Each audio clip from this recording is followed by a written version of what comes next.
Every cinephile has that one movie that made them a film lover for life, and for me that was Peter Jackson's 2005 epic remake of King Kong.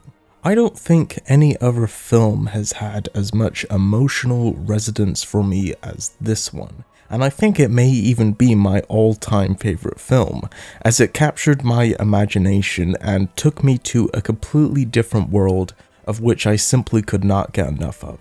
Greetings all you movie junkies and entertainment lovers, and welcome to another review. Today we're going to be talking about Peter Jackson's King Kong.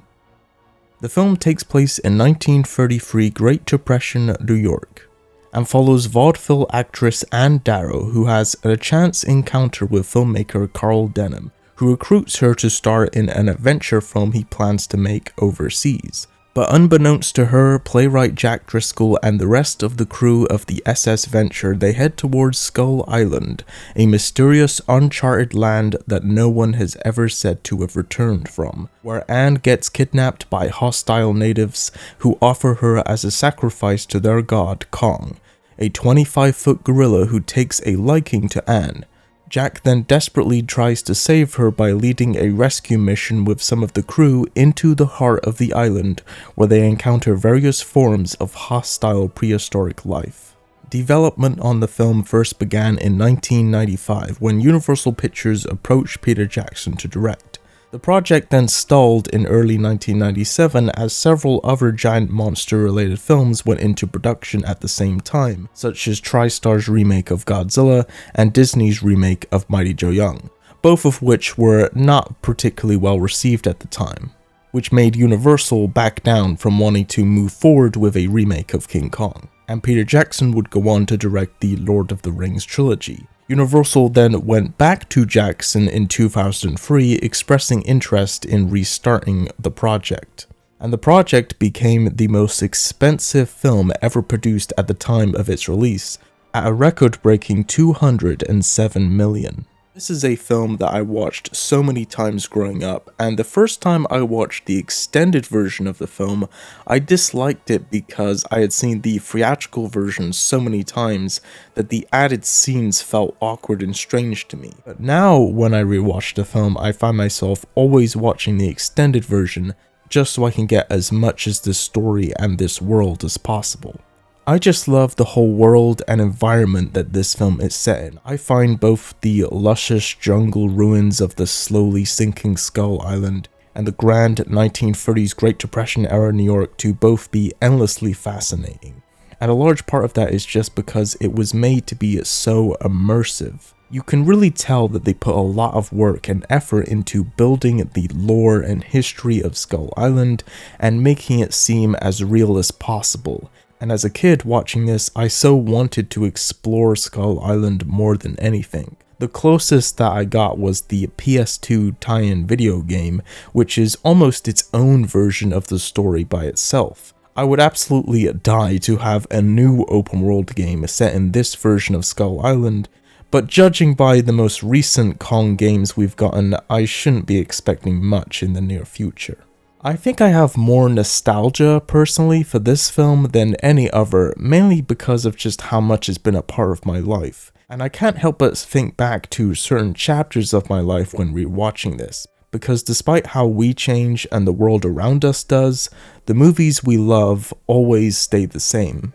And I'm honestly so grateful to Peter Jackson for being so thorough in both the production diaries and making of documentaries. And for the longest time, I only had the bare bones DVD, and now of course I have the Ultimate Edition Blu-ray, which has everything you could want about the making of the film and more, with the production diaries being an absolute must for fans of the movie. But of course, not everyone puts this film in as high regard as I do.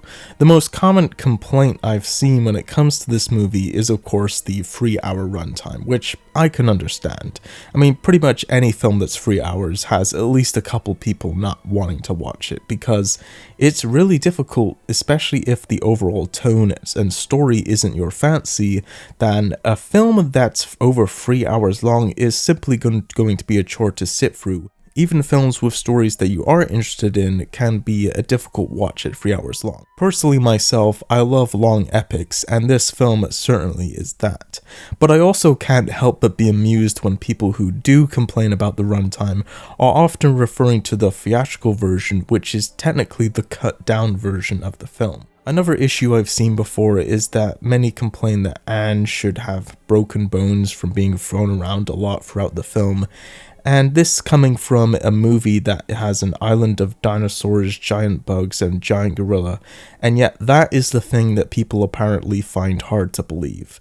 To simply quote Carl Denham in the original film, "Seeing is believing." I've seen some even complain about the CGI, whilst others say it looks better than a lot of films today. The latter I would honestly have to agree with, and with the film now being over 20 years old, it honestly looks like it could have easily come out 5 years ago. And a large part of that is because they also used a lot of well-crafted miniatures for the ruins of Skull Island combined with the CGI elements.